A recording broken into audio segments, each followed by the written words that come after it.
Alright, so this is kind of a short lesson. It's the fundamental theorem of algebra, which you wouldn't think would be a short lesson, but it's actually something I've been stressing for a while. So we're just going to have to go right into it. So, one thing before I get started, I want to make sure everybody's clear on number sets. So we've used these terms, and I'm not sure if everybody knows quite how they fit in with one another.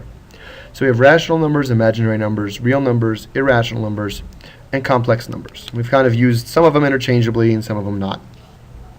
But I want to make sure everybody is on the same page as to which sets are subsets of which other sets.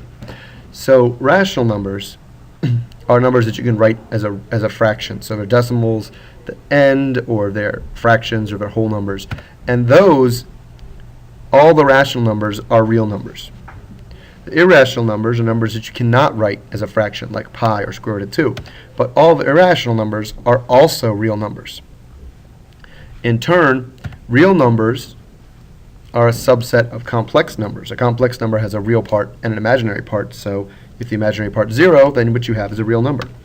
And imaginary numbers are also a subset of complex numbers. So complex numbers covers every number you've ever seen or ever heard of.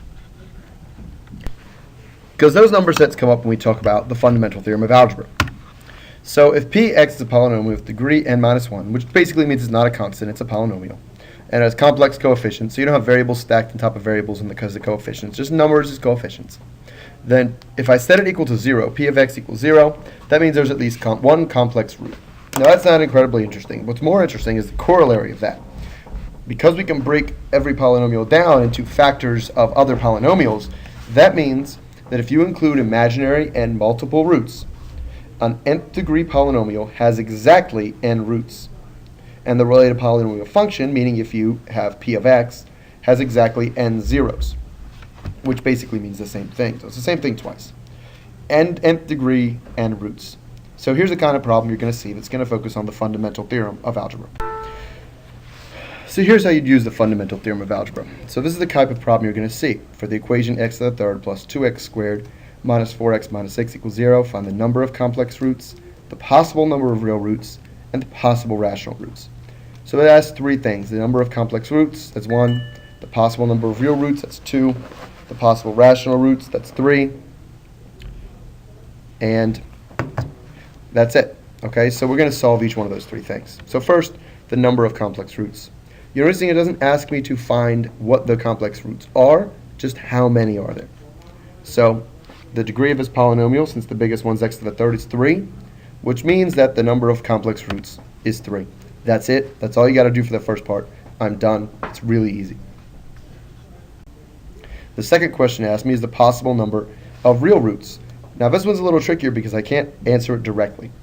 But you remember that every root that's not a real root is an imaginary root. Okay, so if I know how many imaginary roots there are and I know the total number of roots, then I know how many real roots there are. So in this problem, you have to remember that the imaginary root theorem tells us that imaginary roots come in pairs. Okay, they come in twos, they come in plus minus, conjugate pairs. 3 plus I, 3 minus I, like that. You can't just have 3 plus I, you get 3 minus I with it. They always, always, always come in pairs. So we can't just have one imaginary root, and we can't have 3 imaginary roots. We either have 0 imaginary roots, or we have 2 imaginary roots, because they have to come in pairs. So any root that's not imaginary must be real, and that's what we're looking for, the number of real roots. So the resulting number of real roots. So if I know I have 3 roots altogether, I either have 0 imaginary roots, in which case, because I have 3 altogether, they all 3 have to be real. So I can either have 3 real roots, or if there's 2 imaginary roots, and I know there's 3 roots altogether, then there's 1 real root. And that's my answer for that. I either have 3 real roots or I have 1 real root.